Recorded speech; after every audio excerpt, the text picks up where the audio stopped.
Boa noite, queridos irmãos. Nós vamos iniciar o nosso estudo do Evangelho, Grupo Fraternos Mensageiros. Quero agradecer a todo mundo que vai participar hoje do nosso estudo. Estou com muita saudade de todos. E vamos começar fazendo a nossa oração. Senhor Jesus, agradecemos mais uma oportunidade, Senhor, de falarmos sobre o Teu Evangelho.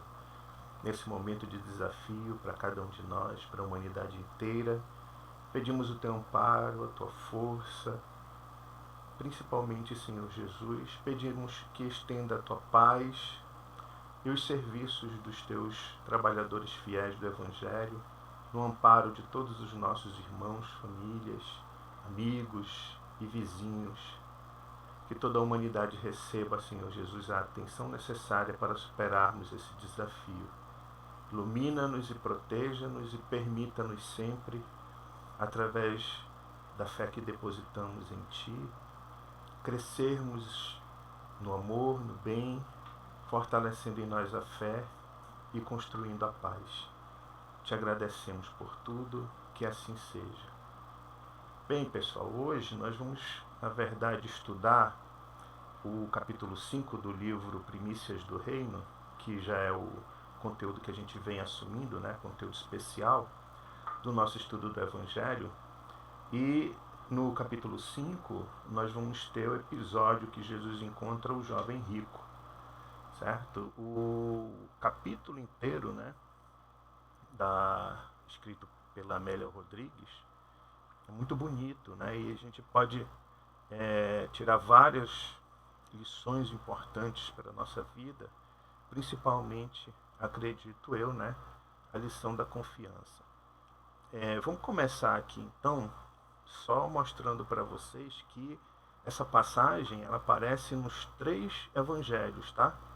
No de Mateus, de Marcos e de Lucas. E dentro desses evangelhos há uma semelhança muito grande, né, no texto e no diálogo dos 3 evangelhos. Então, quem quiser fazer a consulta depois, né, são esses aí os capítulos. Acredito que a gente vai ler aqui o de Mateus, porque o conteúdo é muito semelhante, mas a gente tem uma grande quantidade de conteúdo que a gente pode explorar aqui do Evangelho, né, da Bíblia. No entanto, vai ter um momento que eu vou falar um pouco dos aspectos que a autora espiritual, a Amélia Rodrigues, traz pra gente no seu livro, tá? Bem, vamos começar então. Um abraço para todos, um beijo, tá? Então, no capítulo 19 de Mateus, esse trecho que começa com o diálogo do jovem rico, né, com Jesus, né, inicia no item 16 e diz o seguinte: eis que alguém se aproximou de Jesus e lhe perguntou: Mestre, que farei de bom para ter a vida eterna? Respondeu-lhe Jesus: por que você me pergunta sobre o que é bom? Há somente um que é bom. Se você quer entrar na vida, obedeça aos mandamentos. Quais? Perguntou ele. Jesus respondeu: não matarás, não adulterarás, né? Não furtarás, não darás falso testemunho, honra teu pai e tua mãe e amarás o teu próximo como a ti mesmo. Disse-lhe o jovem: a tudo isso tenho obedecido. O que me falta ainda? Jesus então respondeu: se você quer ser perfeito, vá, venda os seus bens e dê o dinheiro aos pobres, e você terá um tesouro nos céus. Depois venha e siga-me. Ouvindo isso, o jovem afastou-se triste, porque tinha muitas riquezas. Então Jesus disse aos discípulos: digo a verdade, dificilmente um rico entrará no reino dos céus. E digo ainda, é mais fácil passar um camelo pelo fundo de uma agulha do que um rico entrar no reino de Deus. Ao ouvirem isso, os discípulos ficaram perplexos e perguntaram: nesse caso, quem pode ser salvo? Jesus olhou para ele e respondeu: para o homem é impossível, mas para Deus todas as coisas são possíveis. Então Pedro lhe respondeu: nós deixamos tudo para seguir-te. Que será de nós? Jesus lhes disse: Digo a vocês a verdade, por ocasião da regeneração de todas as coisas, quando o Filho do Homem se assentar em seu trono glorioso, vocês que me seguiram também se assentarão em 12 tronos para julgar as 12 tribos de Israel. E todos que estiverem deixado casas, irmãos, irmãs, pai, mãe, filhos ou campos, né, por minha causa, receberão 100 vezes mais e herdarão a vida eterna. Contudo, muitos primeiros serão últimos e muitos últimos serão primeiros. Veja que é muito lindo, né, esse trecho do Evangelho. E há uma grande quantidade de lições que a gente pode explorar e observar. Primeiro, a gente pode levar em consideração o desejo do jovem, né, de ter a vida eterna, é assim que tem lá escrito. Então, interessante que a gente pode ver aí sobre entender esse aspecto da vida eterna por uma série de ângulos. Primeiro, viver realmente com Jesus no mundo dos céus, né, naquilo que na época aos judeus era prometido como a vida dos justos, né? Mas também nós podemos entender aqui, né, a vida recheada de amor, de paz, né, de utilidade, de propósito, né, onde nós podemos encarar o desejo do jovem, né, que era um desejo íntimo e verdadeiro, né, de ter uma vida mais feliz, mesmo ele tendo tudo aquilo, como a gente vai verificar, né, todas as posses, a glória e tudo mais, falta sempre aquilo que realmente importa para o homem, né, que era a promessa de Jesus, quando a gente bebesse da água dele, essa sede nunca mais nós iríamos sentir. Então, o desejo de ter uma vida plena, né? Esse era o desejo do jovem. Vida plena no aspecto de estar feliz com a sua vida, com os seus semelhantes, né? Estabelecendo sempre um propósito, né, de realização superior. Né? São os ideais que vão fortalecer e que vão trazer ao homem, né, essa paz, né, e essa sensação, né, de preenchimento do coração. Então, pessoal, vamos continuar aqui e ver um pouquinho também sobre essa questão que ele fala dos mandamentos. Bem, o jovem dizia que já vinha cumprindo, né, os mandamentos, todos eles: honrar pai e mãe, não matarás, não cometerás adultério, né? E ele ficou e fica uma ideia aqui meio intrigante, né? De que ele diz: olha, mas eu já estou fazendo isso tudo, Senhor. E parece que ele, mesmo cumprindo com tudo isso, ainda não estava satisfeito. Né? Então Jesus, é claro, abriu os olhos dele, alertando: bem, então faz o seguinte, pega tudo que tu tens, né? Se você quer ser perfeito, vende os teus bens, dá o dinheiro aos pobres, né? E terá um tesouro nos céus. Bem, aí é que entra o grande desafio do homem, né? Então, iludido por toda essa riqueza, por toda essa abastança que ele tinha, ficou claro para Jesus que esse passo seria muito difícil para o jovem. Então, se abster não só dos seus bens, mas também de tudo o que a riqueza pode trazer. Né? Então a gente sabe, a gente entende, né, a riqueza e como ela como é fácil para aqueles que têm posses e bens obterem certos tipos de prazeres. Então, e principalmente não sofrer, né, privações relacionadas às necessidades da vida. Né?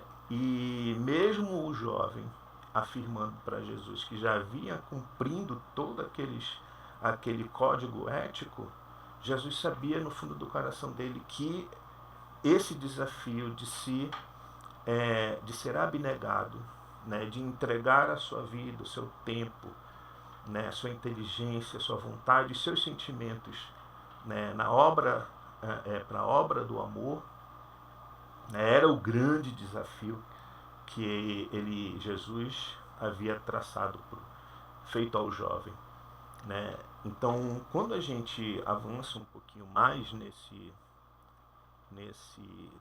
texto, né, a gente vê aqui que havia realmente um desejo grande do jovem de seguir Jesus. Então, esse desejo era sincero e ele reconhecia a divindade de Jesus, né? No entanto, após tudo aquilo, ele ponderou que, poxa, nesse momento seria então muito duro para mim abandonar tudo isso e seguir Jesus, né? Então ele diz aí no Evangelho, né, que o jovem se afasta entristecido. É claro que ele está entristecido porque ele reconheceu as suas limitações. E quando a gente reconhece as nossas limitações, isso é um choque.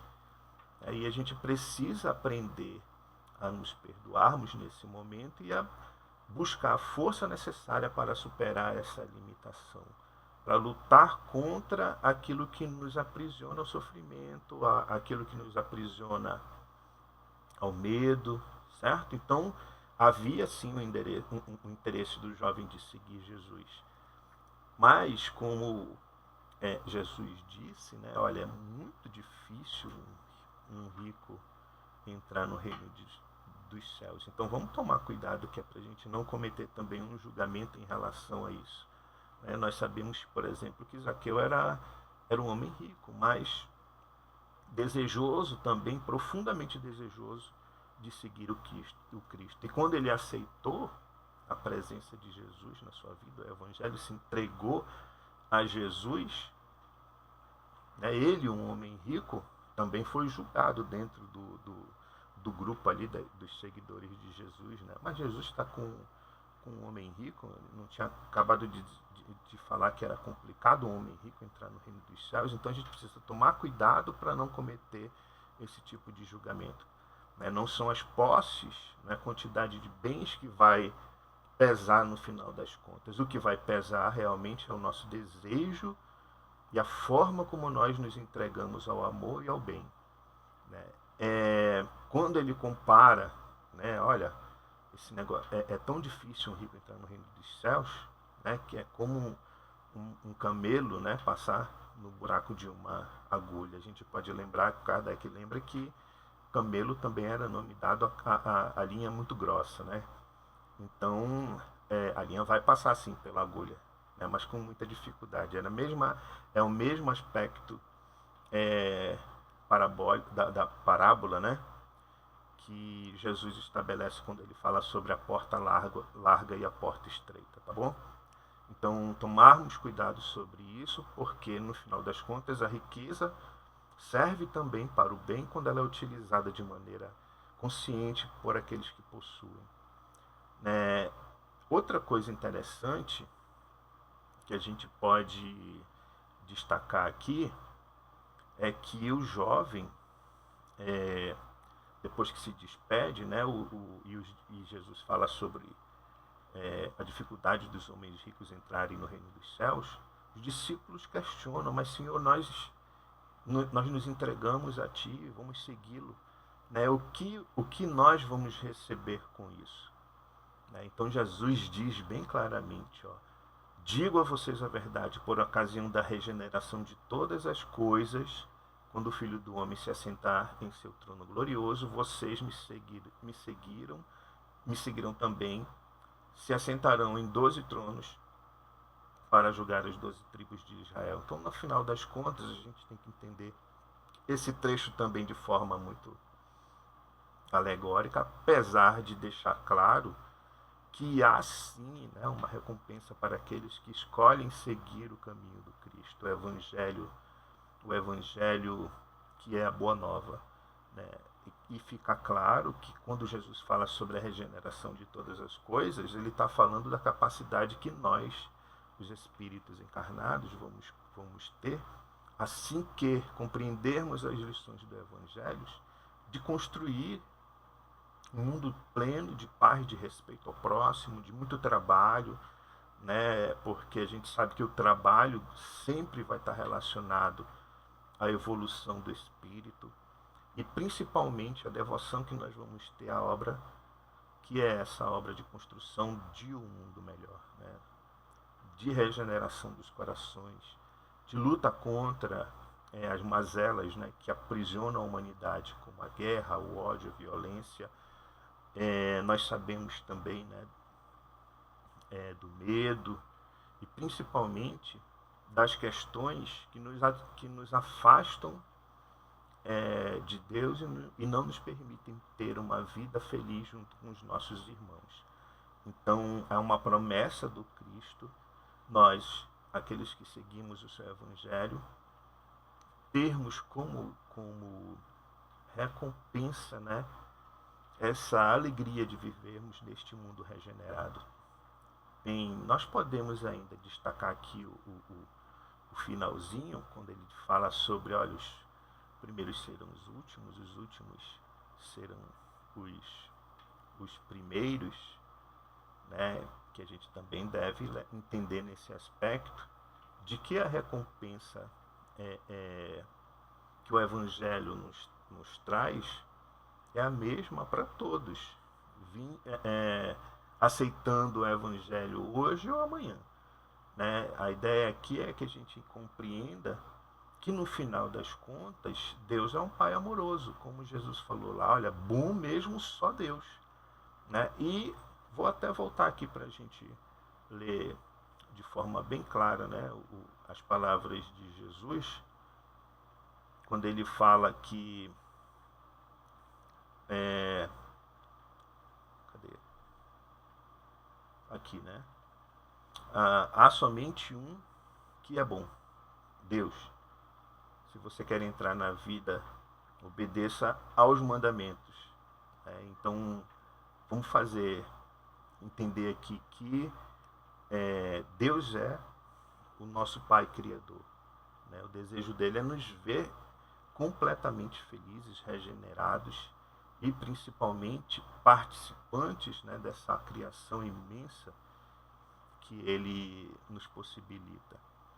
Outra coisa interessante aqui sobre essa questão da presença divina, né, que diz, olha, mesmo que entrar no reino dos céus seja uma tarefa difícil, né, com amparo, com desejo e graças, né, ao amor de Deus por cada um dos seus filhos, que ele obviamente, né, possui os recursos necessários para nos fazer caminhar para ele, né, crescermos, nos evoluirmos, né, no final das contas aprendermos a amar, né, para Deus, mesmo o espírito mais rebelde, né, vai se submeter a essa lei de amor e vai acabar se regenerando em algum momento. Então, nenhum dos filhos de Deus é deixado para trás, né? Isso nos enche de esperança e nos torna cada vez mais firmes, né, no propósito de seguir a Jesus. Bem, agora vamos entrar um pouquinho sobre o aspecto do livro, né, Primícias do Reino, que a Amélia Rodrigues traz. Sobre o jovem, o que a gente pode verificar dentro do texto de Amélia Rodrigues, né? Que ele reconhecia a autoridade de Jesus e a divindade. Então, ele sabia que Jesus tinha a autoridade por ser esse ente tão esperado e o Filho prometido, né, à humanidade para conduzi-la. O jovem tinha muita sede de paz. Então, apesar de tudo aquilo, os conflitos íntimos ainda o afastavam da felicidade dos justos. Por isso que a gente vê naquele momento lá do diálogo com Jesus, ele falando que, olha, eu já cumpro todos esses mandamentos, então o que está faltando para mim? Porque ele tinha, no final das contas, e ele sabia disso, né? E Jesus fez nada mais, nada menos do que deixar cada vez mais claro para ele que esses conflitos, que eram resultado, né, de todos os vícios que ele carregava, e que ainda existem, né, na maioria de nós, né, mas que permitia a ele cumprir os mandamentos, no entanto não encher o coração, né, de paz. Então, como a gente vai ver, né, ele desejava a felicidade, mas é claro que ele não ia achar a felicidade que ele buscava no luxo, na posse, nos prazeres, né, advindos da riqueza. Ele buscava, no final das contas, uma integração harmoniosa, desculpa, que estava, que a gente pode relacionar aqui, né, como um sentido existencial. Né? Então, será que a vida se resume exclusivamente a isso, ao ganho, à glória, à posse, aos prazeres? Então, isso tudo ele já sentia a necessidade no coração, né, de ter essa integração mais harmoniosa, principalmente, né, com relação a Deus e à vida. E o jovem era um homem bom, né? Então não era ele não era uma pessoa má, não desejava mal a ninguém. Né? O desejo dele de seguir Jesus também era sincero. Na obra a gente tem alguns trechos do diálogo do jovem, né, que eu vou ler aqui para a gente ver como Jesus teve um cuidado, né, de alertá-lo sobre essas armadilhas. Depois que ele diz para o jovem, olha, dá tudo que tem e vem e me segue. Vende, né, tudo e dá aos pobres. Aí ele diz, Senhor, por favor, permita-me primeiro, né, depois de encantado com Cristo, né, ele conseguiu articular, vencendo essa emoção de estar na presença de Jesus. Me permita primeiro competir em Cesareia, mas logo, disputando para Israel, né, os triunfos do jogo, ele dizia retornar a seguir Jesus. Aí Jesus diz, olha, eu não posso esperar, o reino dos céus começa hoje e agora, para o teu espírito. Não há tempo a perder. Veja que apesar de nós compreendermos, né, a lei da reencarnação, nós não podemos nos submeter à preguiça, né, e nem muito menos deixar as oportunidades de termos, né, uma vida mais feliz e digna, de seguirmos o Cristo, passar. Certo? E hoje a gente entende que a gente pode sempre escolher Jesus, colocar Jesus em primeiro lugar, né, dentro do nosso lar, do nosso trabalho, né, onde nós estivermos, nós podemos colocar o Cristo em primeiro lugar. Né, e colocar o Cristo em primeiro lugar é amar a Deus e amar o próximo como nós mesmos. Certo? Então, quando ele fala, olha, não tem mais tempo, né? Porque naquele momento não seria absurdo a gente prolongar mais o nosso estado de dor, de sofrimento, de angústia, né? O coração vazio, né, que tanto perturbava ele, não é mais o momento. Para ele não era mais o momento adiar isso tudo, né?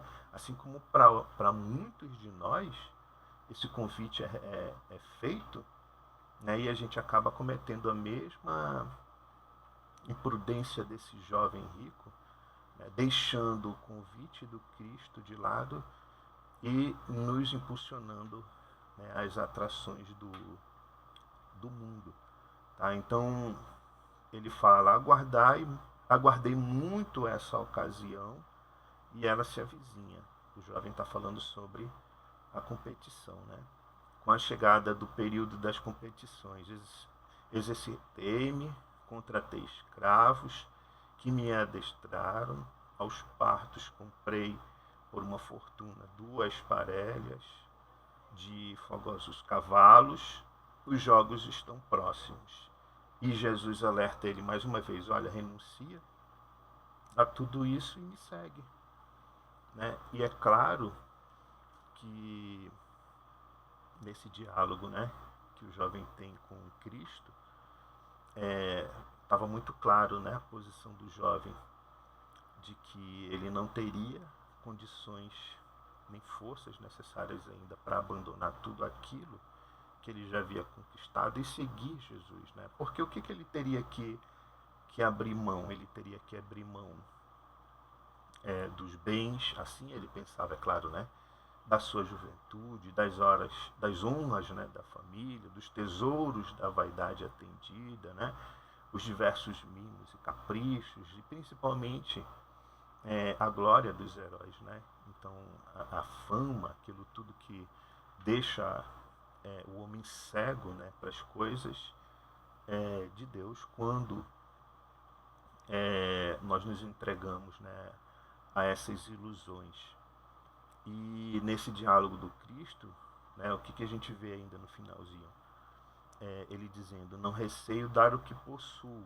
Ele dizia para ele, dinheiro, ouro, títulos, né, se possível, pois sei que esses se gastam muito facilmente. Então ele disse, Jesus, olha, então dá-me a ti próprio, eu te oferecerei aventura sem limite. Então, quando ele recebeu essa proposta do Cristo, né, ele pensou, bem, que alto é o prêmio, né, mas como pesado é o tributo, né? E como a gente sabe, né, ele se despede de Jesus entristecido e segue para a competição, né? Então é muito difícil a gente observar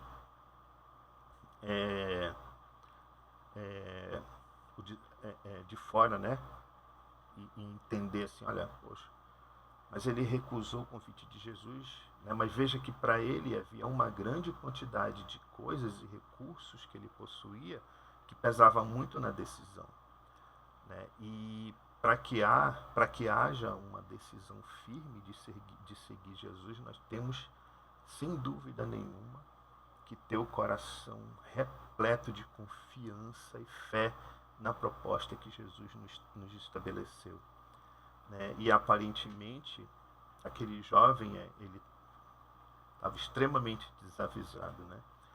Porque quando Jesus o convida, falando sobre aventura sem limite, né, de seguir, de viver o Evangelho, né, e de doar-se, né, ao amor, ao trabalho, né, a essa seara de transformação nossa, né, e principalmente também através dos nossos exemplos e esforço da nossa sociedade.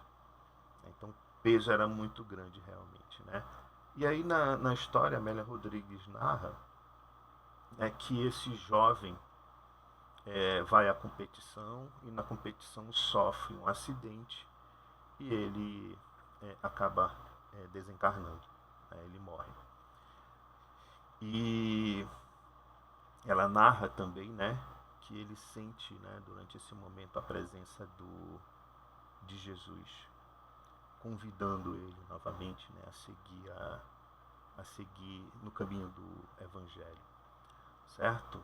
Então há um momento que eu gostaria de destacar aqui, que é de Jesus, né, que assim que o jovem se despede, Jesus sentou-se, diz, né, na narração de Amélia Rodrigues, e encheu-se de profundo sofrimento, né, porque é assim que ainda nós, os espíritos encarnados ainda em evolução, nos comportamos na maioria das vezes, né? Nós colocamos ainda muitas coisas acima do convite de Jesus, da vivência do Evangelho, né?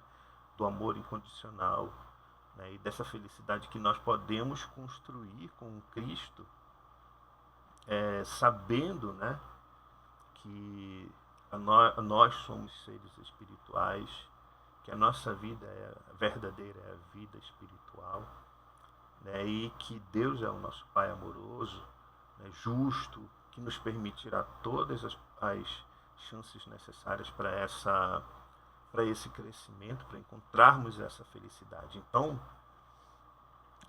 Jesus sabia que era muito difícil para a gente ainda, né, vencermos essa limitação.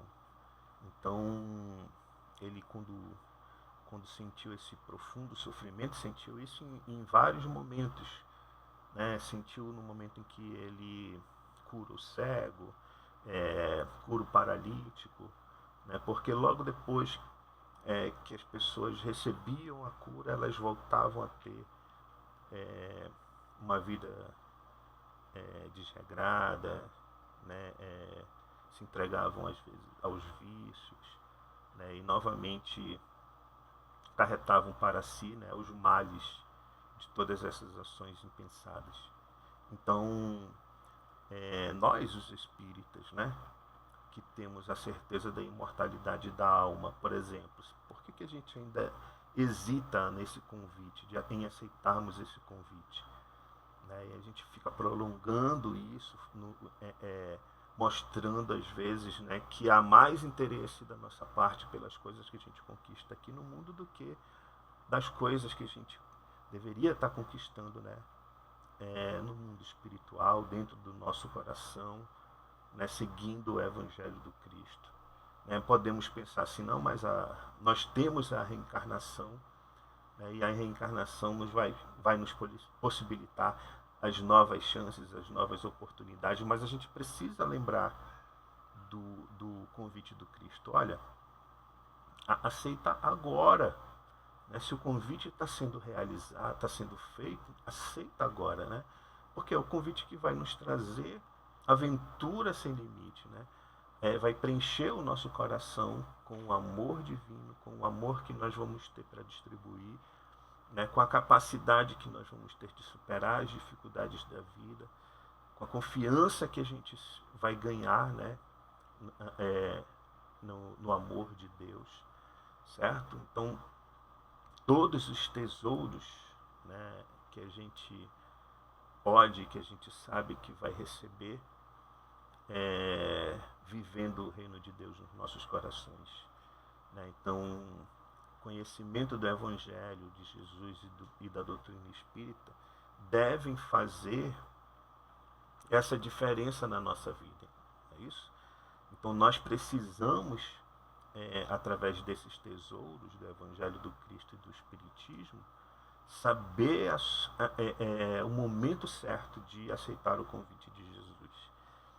Sabendo também que Deus é o nosso Pai amoroso, que é infinitamente bom e justo, né, e que é o Senhor da vida. Né? Nós devemos sim nos entregar de coração ao convite de Jesus de segui-lo. Seguir Jesus é nada mais do que cumprir a lei de amor. Né? E essa lei de amor não pode ser cumprida sem o trabalho, sem o esforço pessoal, sem a nossa dedicação, sem a nossa entrega, certo? Porque o mínimo, né, para as conquistas do espírito estão relacionadas ao nosso desejo e ao nosso esforço. Né? Então, qual seria, né, a nossa resposta para Jesus hoje, se ele nos convidasse? Certo? Lembrando que nós carregamos a bandeira do Espiritismo, né? O amor é Deus, amor a Cristo e principalmente a vivência da caridade. Certo, gente? Então, quero agradecer a todos. Espero ter contribuído aqui com esse estudo.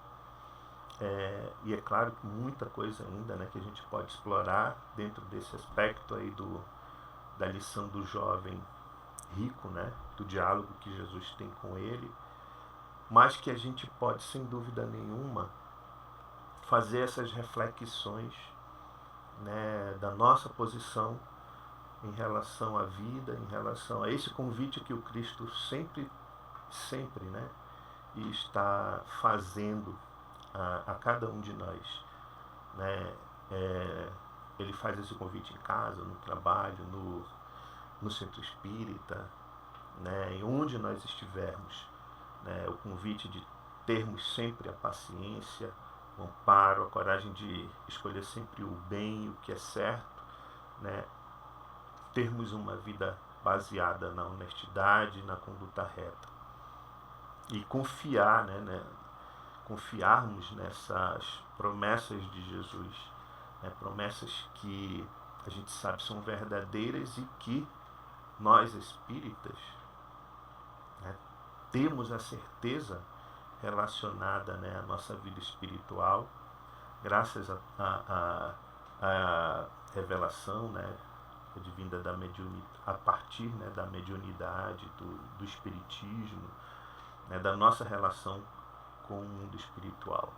Né? Então, que Jesus nos abençoe, que Ele possa nos amparar, fortalecer, né, nos inundar com a sua luz, com a sua paz e principalmente nos permitir seguir, né, na sua obra, mesmo contribuindo ainda, né, como a gente sabe, com tão pouco, né, mas com o pouco que a gente faz, a gente já percebe, né, a quantidade de alegria e felicidade que a gente vem carregando no coração. Então, que Jesus nos abençoe, nos proteja, nos ilumine, nos conduza durante toda essa semana. Beijão. Valeu.